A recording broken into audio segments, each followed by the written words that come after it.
patuloy na nagbibigay serbisyo, pag-asa at saya. GMA Regional TV, kapuso ng bawat Pilipino.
This is GMA Regional TV Weekend News.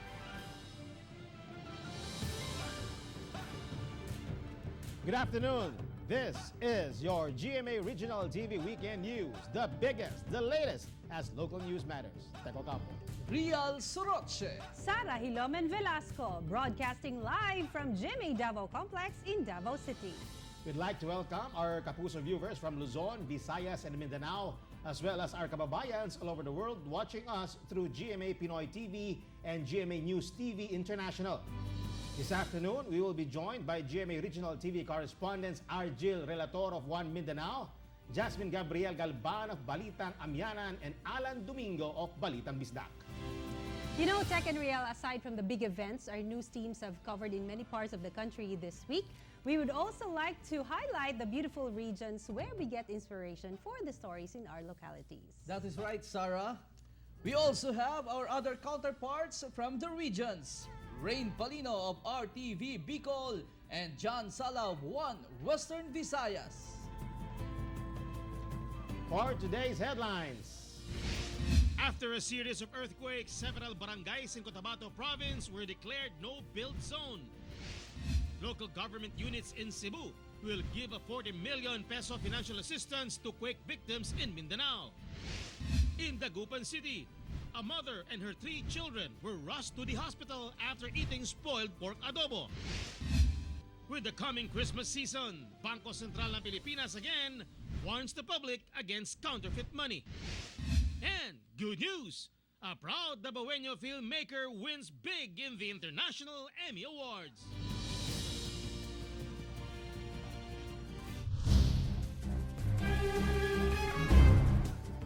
After the series of earthquakes and aftershocks that hit several areas in Mindanao, a number of barangays were declared no-build zone by the local government unit. RTV1 Mindanao correspondent Argil Relator has the details live. Argil.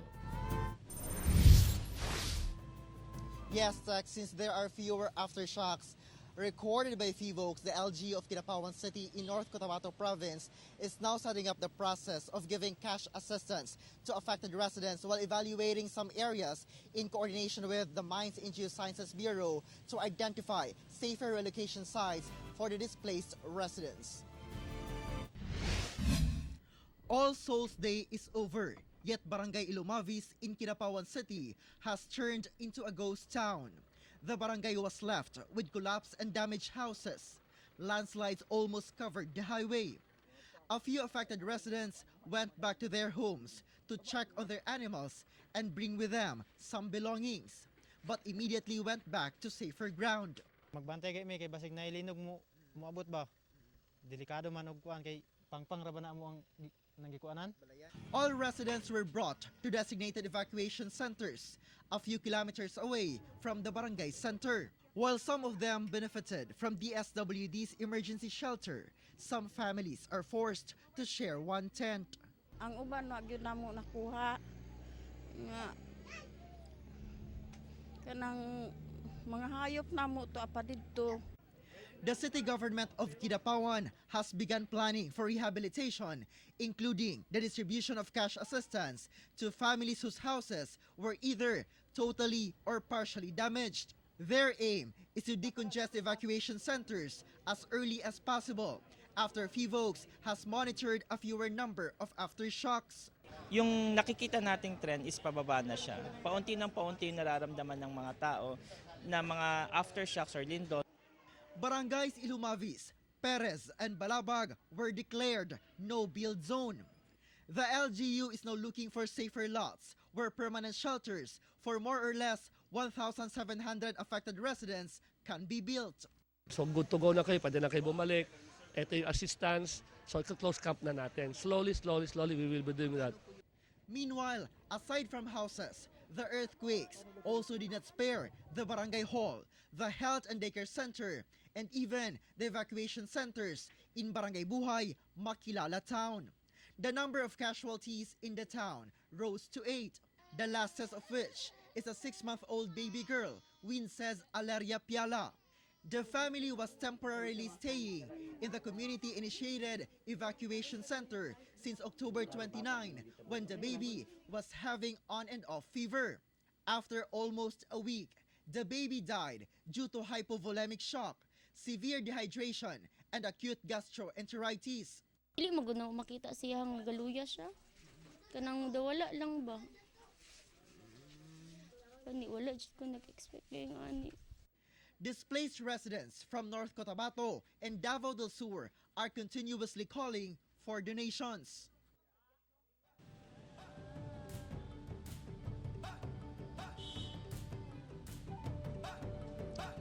The LGU targets to slowly decongest evacuation camps as early as next week, while classes in selected schools in Kidapawan City will resume on Monday. Thank you, Argil Relator. Another condominium in Davao City was issued a condemnation order by the city government after the strong earthquake left cracks on different parts of the building.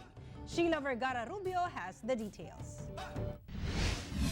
Residents of Palmetto Place, Davao in Barangay Maa, Davao City have voluntarily vacated their units after they received a notice to vacate from the Davao City Office of Building Official. Palmetto is the second condominium to receive a condemnation order from the city government after the series of strong earthquakes left cracks on walls, beams, channels, and posts of buildings 2 and 3 of the said complex. Last week, Ecoland 4,000 residences, which was also issued a condemnation order, partially collapsed when a 6.5 magnitude earthquake hit nearby Cotabato province. Building number 3 is wala na yung mga namuyo. The building number 2 naapay mga naghinahinay pod og hakot. The city government also conducted a ground assessment on the identified landslide-prone areas in the city. Residents of Wario Village in Barangay Maa were advised to evacuate as their area has been identified as danger zone, but residents continue to defy the order. Wala pa karoy nahitabo nga evacuation kay wa pa man maunsa, wa pa may natagak nga bato. Wala man gud mi nakita nga kuan ang bato. Kanang crack nila giingon dia. Dugay naman kay na mga 20 years na. Meanwhile, the Department of Education has identified 264 schools in Region 11 that were affected by the series of earthquakes. 440 classrooms are totally damaged. 356 classrooms have major damage, while 1,269 with minor damage.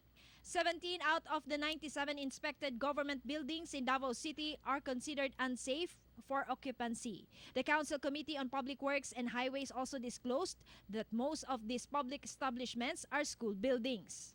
Together with cameraman Leo Arcajes, I am Sheila Vergara Rubio for GMA Regional TV. A total of 20 million pesos will be donated by 4 Cebu cities to quake-stricken provinces in Mindanao. Alan Domingo of RTV Cebu's Balitang Bisdak has the details live. Alan.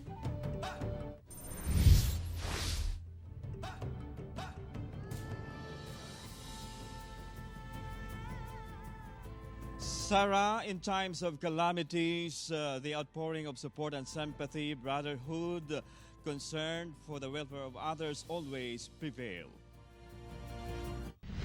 The Cebu City Government allocated 10 million pesos intended for 3 local government units hit by a series of earthquakes in Mindanao last week. The Cebu City Government will give aid to the towns of Makilala and Tulunan in North Cotabato and Magsaysay in Davao del Sur, based on the assessment made by the group of Councilor Dave Tumulak, who personally checked the affected LGUs. These are the areas most damaged by the earthquakes last week. The 10 million will be used to purchase bottled water, tarpaulin, mosquito nets, medicine, hygiene kits. Donated relief goods will also be shipped. Meanwhile, the Mindanao city government has already identified the local government units in Mindanao who will benefit their financial aid. The city has prepared 8 million pesos to be directly downloaded to 7 municipalities and cities in Cotabato, which were most affected based on the list of the National Disaster Risk Reduction and Management Council. These are Kidapawan City, Makilala, Tulunan, Mlang, Magpet, President Rojas, Matalam, and Cabacan. According to the Mindanao City Budget Officer, the fund came from the budget of the Office of the City Mayor. Usahay man good kung goods, usahay ug dili dayon mahatag mga daot. So sila may naa dito sa ground zero, sila may mas nakahibaw asa maayo apod-apod ang funding nga mahatag nato. Lapu-Lapu City and Talisay City have allocated 1 million pesos each as aid for affected residents in Mindanao. According to Lapu-Lapu City Mayor Junard Ahong Chan, they plan to send bed sheets, tarpaulins, and cash. Aside from in-kind, we also give in cash of 1 million. Talisay City, on the other hand, will equally divide their donation for 1 million pesos between Davao del Sur and Cotabato. Aside from the cash aid, they also initiated Aksyon Tabang for the victims of the earthquakes in Mindanao. In the relief campaign, they encouraged donors to give canned goods, noodles, and water. If ever we go to Mindanao, mausa na mo ang among financial assistance together with all the mga butang na i-drop off nila sa command center.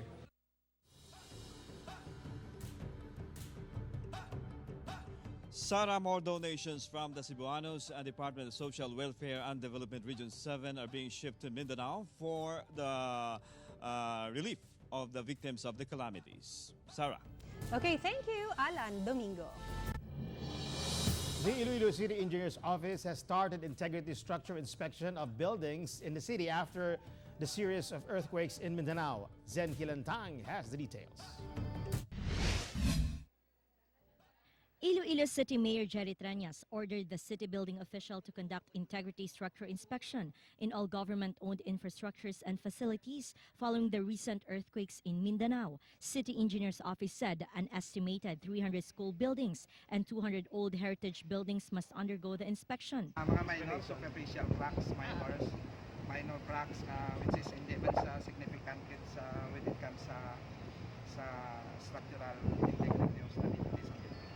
The City Engineer's Office, City Disaster Risk Reduction and Management Office, and Bureau of Fire Protection conducted general inspection of Iloilo City Hall Thursday morning. The composite team found minor cracks in non-structural components of the building, particularly in the walls, ceilings, and partitions. But the team assured that the occupants have nothing to worry about since the City Hall was designed to withstand a magnitude 8.0 earthquake.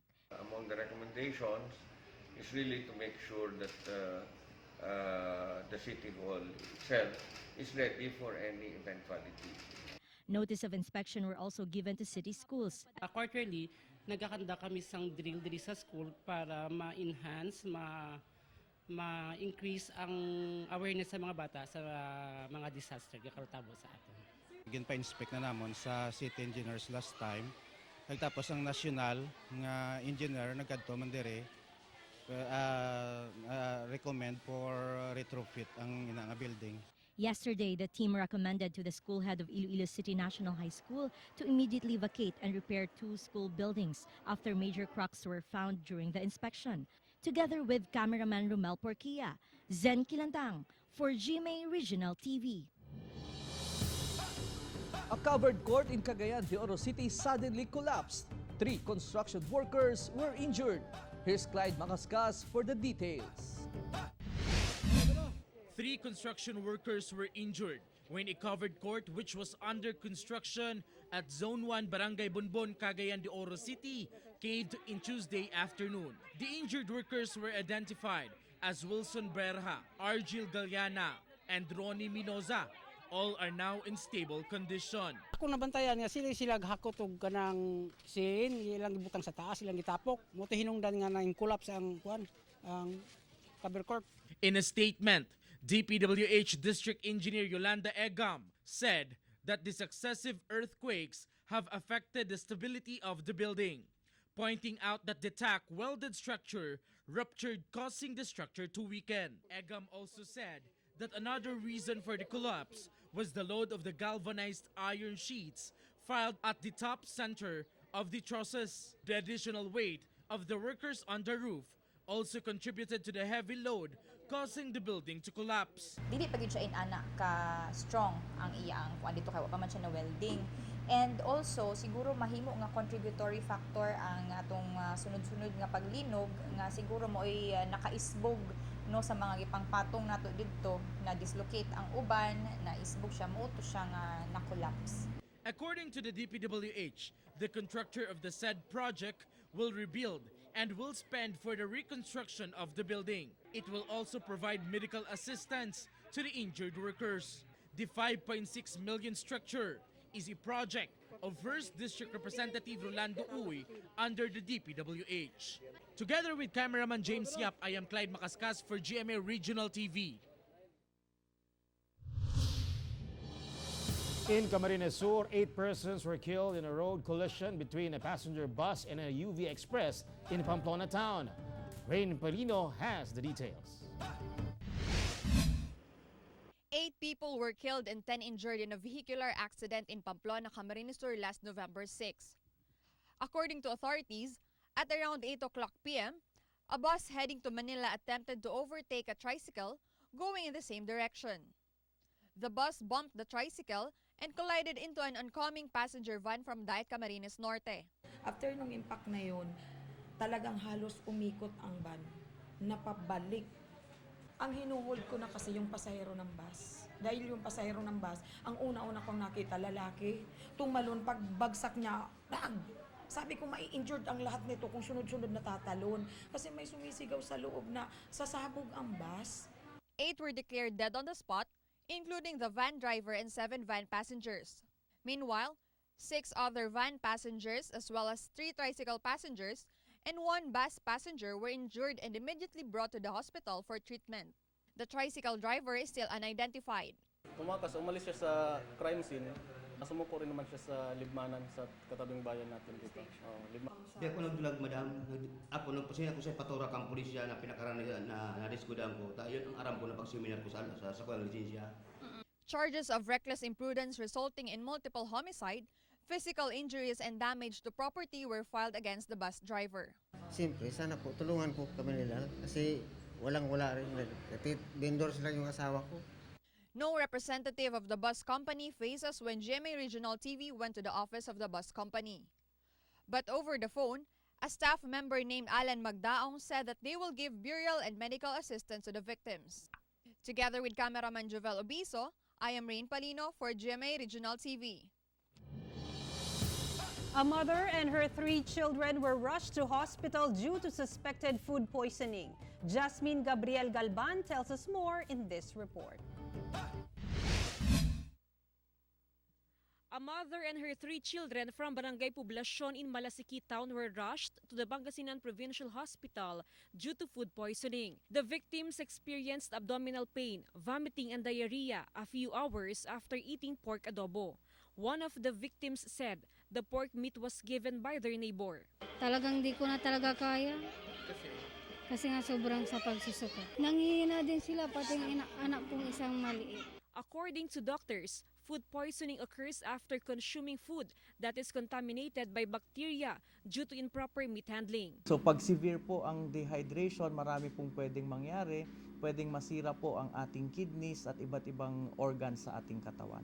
Samples of the pork adobo consumed by the victims was sent to the laboratory for testing. May iwasan po sa tamang pagluto ng ating pagkain, tamang pag-store or ang storage din po ng ating pagkain. Health authorities advise the public to take appropriate measures in the event of food poisoning, like drinking lots of water to prevent dehydration.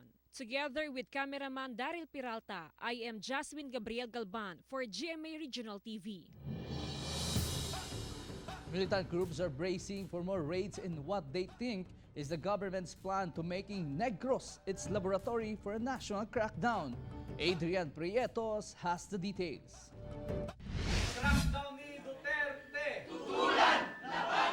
Leaders of national progressive groups have gathered in Negros Occidental after their local offices were subjected to search warrants last week and some of their members placed under police custody. Ipresyo mo pa na BNPA sila?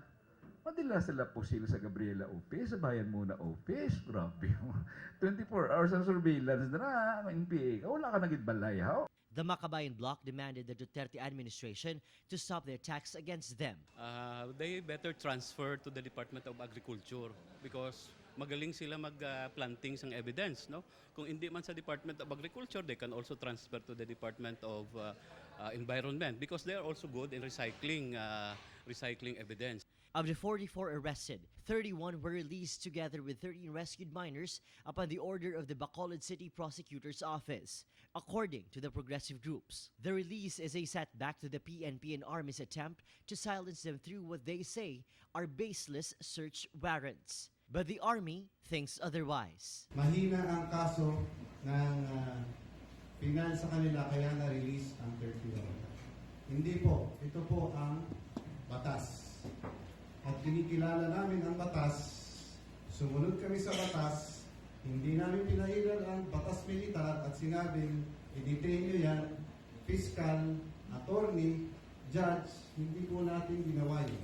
Meanwhile, parents of youth members who were released called on their children to come home. A qualified human trafficking case was lodged against progressive group leaders who the government named as recruiters of child warriors. As militants brace for a crackdown and serving of more warrants, the AFP pledges not to back down from any congressional inquiry being pushed or counter charges filed against them.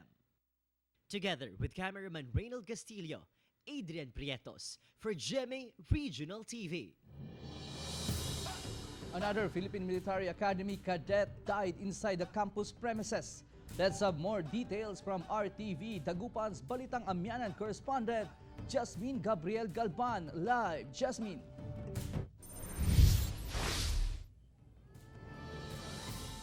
Real, the Philippine Military Academy temporarily suspended all swimming classes of cadets until after the investigation. Another cadet of the Philippine Military Academy died within the school's premises according to officials. 4th class cadet Mario Telan Jr. drowned in the academy's swimming pool. CCTV footage from the PMA shows 23 4th class cadets in a briefing with their instructor at the pool area at 11:30 in the morning of November 8. At 11:46 a.m., only 22 cadets left the swimming class. Little did they know that one of their classmates was already missing and had drowned in the 15-foot deep swimming pool. At around 2:28 p.m., based on the CCTV footage, an instructor was seen diving into the pool and later recovered the body of Cadet 4th Class Romeo Telan Jr. of Alpha Company. Telan was rushed to the station hospital but was pronounced dead on arrival. Pinapagpapaliwanag po natin sa ngayon, of course, unang-una na po yung instructors nila na nandoon po mismo na nakasalamuha po nila. And during that time, there were 2 instructors po. And then yung marcher po of the day, ang ibig po sabihin natin ng marcher of the day, ito po yung member po ng class na siya po yung responsible dun sa class. Based on initial police investigation, Telan died of asphyxiation due to drowning. We will study thoroughly lahat po ng ebidensyang makukuha natin to include yung CCTV footage to officially rule out kung ito po ay aksidente, to officially rule out beyond a shadow of a doubt na aksidente po ito at walang ibang nangyari. A formal medical report is not yet available as of this time. Police said there was no foul play in the incident, But the PMA saw lapses in the accounting of cadets, which is an integral part of their training to account for all elements of the group. The PMA will look into the matter. The police is thoroughly investigating the incident and will issue the final report once the family of Telan and the PMA finishes its parallel investigation.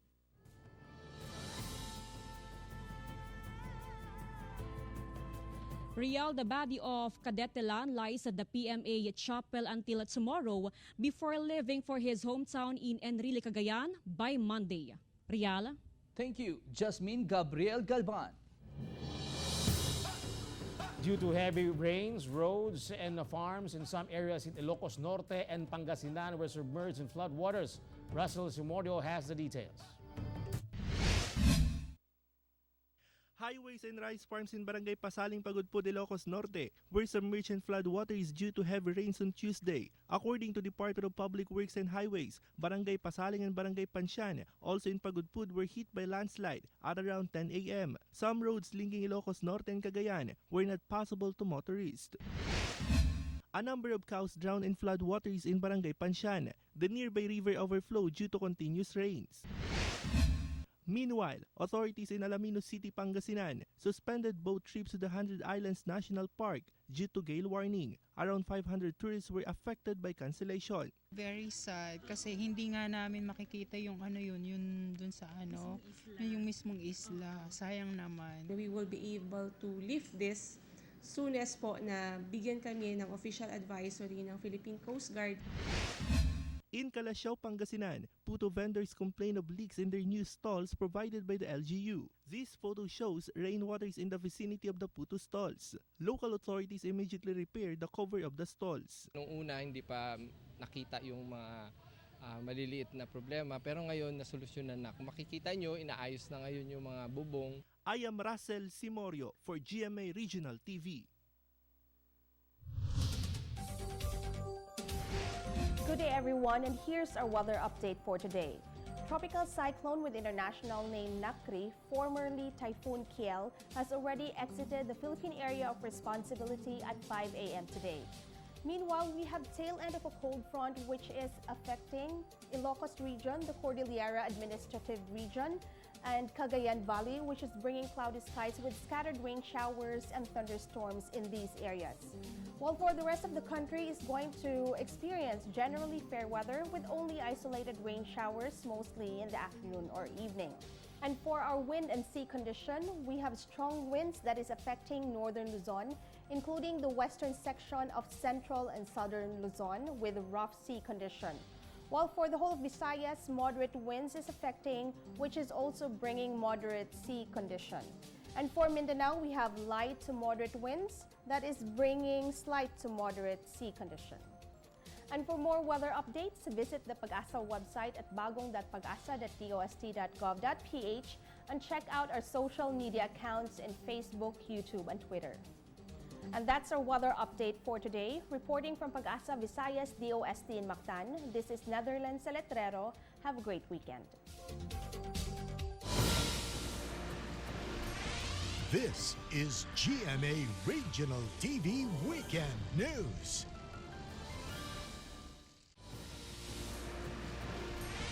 This is GMA Regional TV Weekend News.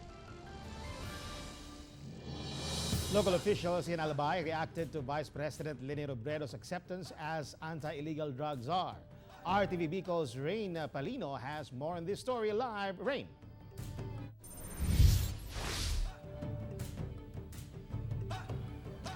Tech Vice President Leni Robredo accepted President Rodrigo Duterte's designation to be the co-chairperson of the Interagency Committee on Anti-Illegal Drugs or ICAD.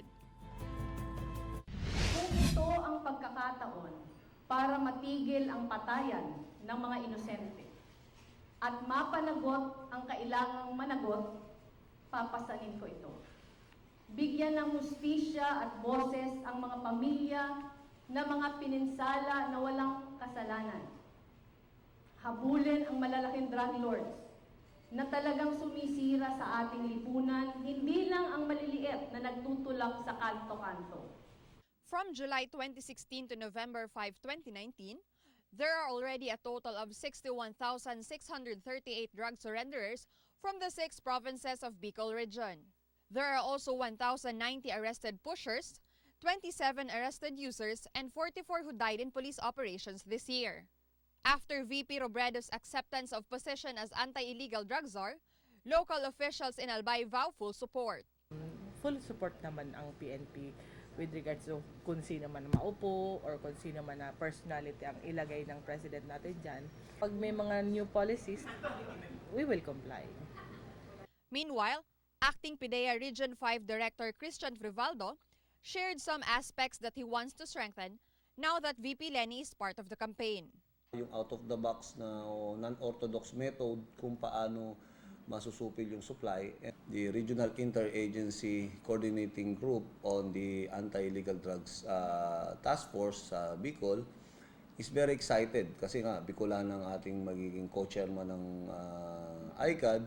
As of October 28, 2019, there are already 545 drug-cleared barangays in Bicol region. Aside from anti-drug operations, authorities also implement demand reduction programs such as KKDAT or Kabataan Kontra Droga at Terorismo.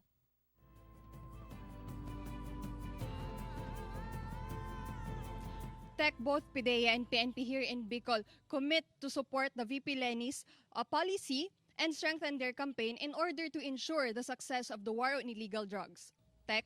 Thank you, Rain Palino. To protect homegrown bangus growers in Dagupan City from other bangus dealers, the local government has approved an ordinance to certify fish traders in the city. Kim Bandalipe tells us more. Dagupan City is famous for its tasty and succulent bangus. The local city government has passed an ordinance to accredit fish traders in Dagupan City to regulate the sale of bangus grown outside the city to protect homegrown bangus. The accreditation system has 4 grades for dealers based on the source of bangus. Grade A for Dagupan bangus dealers, Grade B for Pangasinan bangus dealers, Grade C for dealer of Northwestern Luzon bangus, and Grade D for extra local bangus dealers. For alien bangus that are coming from the south, Bulacan, Rizal, Laguna, sila po ay every Mondays lamang at Fridays. Grade D dealers may only bring in 300 tubs of fish during these days. For those who violate the ordinance, authorities will confiscate their goods and the dealer may face revocation of accreditation. Kailangan i-maintain sana natin yung quality ng bangus natin. At the same time, yung presyo ng bangus. Kasi yung pag may halong may bulakan, nagpapababa ng presyo yun eh. Dagupan bangus is different from Bulacan bangus. Iba yun sa atin eh. Sa lasa, tapos yung quality ng bangus. Iba eh. Katulad ng ibang mas dito eh. Mas matabag sariwa pati. Together with cameraman Wilson C., I am Kim Bandarlipe for GMA Regional TV. Vinegar has always been a part of Filipino cuisine. In Ilocos Sur, fruits and vegetables have a unique taste because of the Iloco vinegar, which has become a hit among Pinoy palates. Ivy Hernando tells us more about Ilocos Sur's own sinukaan. Filipinos never get tired of creating new ways to make Pinoy food more exciting. In Cabugao, Ilocos Sur, there are numerous vendors of pickled fruit called sinukaan, which comes from the root word suka or vinegar.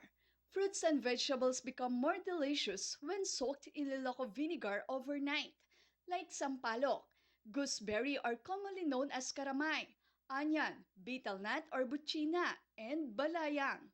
Ito yung saging na maraming buto, tawag namin dito sa Iloco, balayang.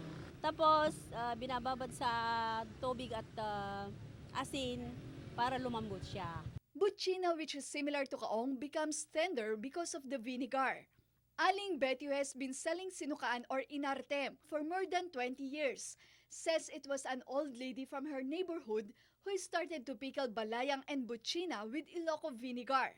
Mayroon yung isang kasamahan namin pero patay na ngayon. Nadiscover niya yung mga butchina. Other sinukaan fruits being offered are papaya, pomelo, and mango.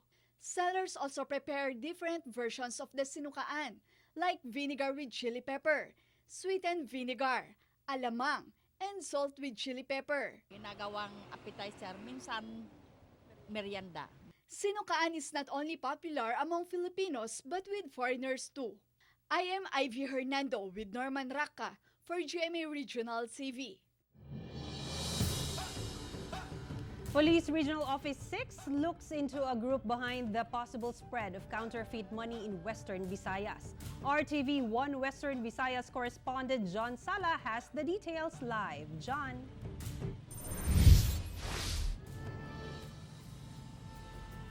Sarah, as the holiday season nears, authorities warn the public against different scams and modus operandi, including the use of counterfeit money.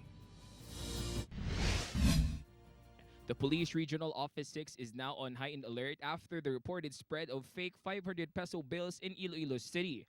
Authorities are investigating the possibility that an organized group is behind this after 3 men in Barangay San Isidro Haro tried to use 2 fake 500 peso bills. Na-check pa na siya sang ato niya Intelligence Division kung mayara gid man nga grupo nga sila ang nagapalaptas ang fake money diri. Fake money is usually can be bought sa mas manubo nga presyo. The suspect, 21-year-old Edmond De La Torre, admitted that he owns the fake bills and said that he bought a total of 100,000 pesos worth of counterfeit 500 peso bills in Cubao for just 10,000 pesos. Ipamakalba-kalba, sir. Para makakambo yan. De La Torre added that he intended to spread the fake money. Last Monday, 25-year-old Beverly Turing was also arrested for using fake bills in Bacolod City. The police reminds everyone to stay on guard and to always be alert. Mga bazaar kay dila gadalian ay ang mga taho lang sang pagbakal so wala na gina-scrutinize mayo ang mga bills naton. The Bangko Sentral na Pilipinas says that there are 3 steps in checking the authenticity of the bills. Aton nga hiramon or silaton ang aton nga kwarta nga ini siya magaras or rough because it's made up of abaca and cotton fiber. Then aton ilok o kung lantawon naton ang kwarta nga dapat ang pagka-print ya klaro kag ini siya may mga watermarks.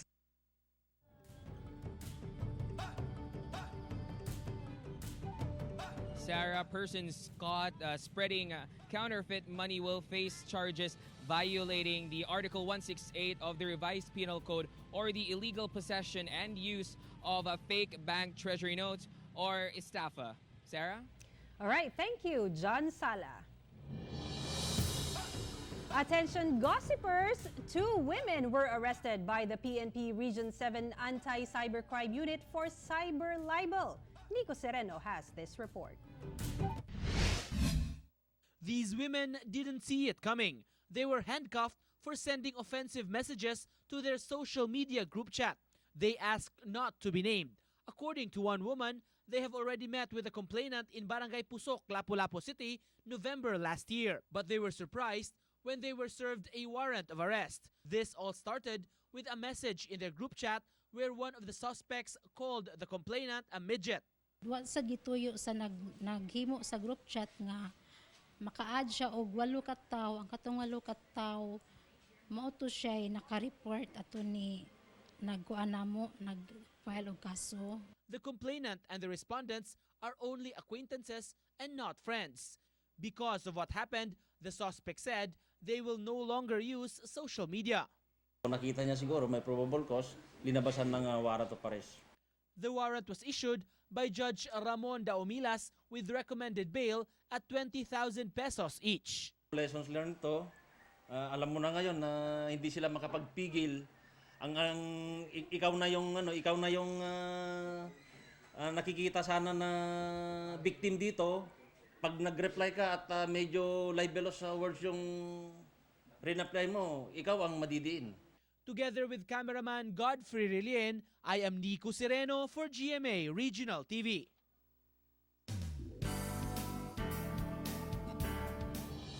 A Dabaweño filmmaker brings pride to Mindanao and the whole country after his short film won in the International Emmy Awards. We have this report. Preach Asher Harani, who hails from Compostela Valley Province in the Davao region, recently won the 2019 JCS International Young Creative Awards, besting more than 100 other young filmmakers all over the world.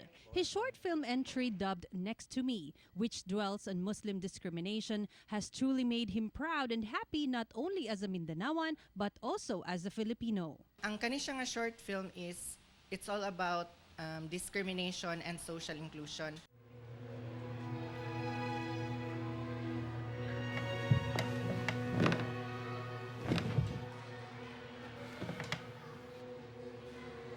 Alam mo, nabagoong. Ano sila kay ka ng awa daw na sila kinakira. Anak ko, mama, delikado daw na siya. Wala siya ngiti, anak yung isuo. Yan ang kinatago na niya iyang ulo. Kasi natago po siya.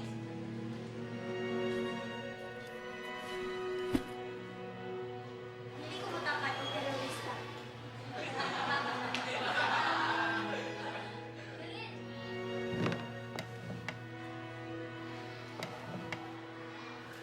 Pwede ko matapad ako. Bakante.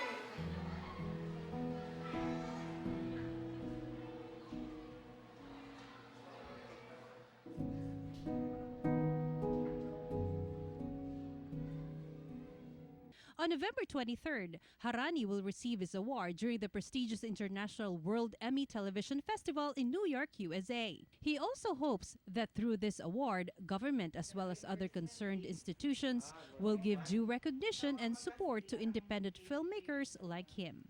Together with Cyril Chavez and cameraman Joe Pascual, I'm Sara Hilomen Velasco for GMA Regional TV. As Filipinos all over the world celebrates the most wonderful time of the year, GMA Network sets ablaze the light of love this holiday season with its newest Christmas station ID, Love Shines.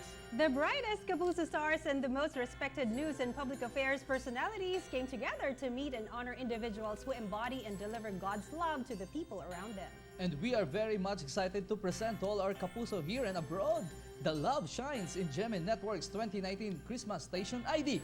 This will be tomorrow, Sunday, during Kapuso Mo, Jessica Soho.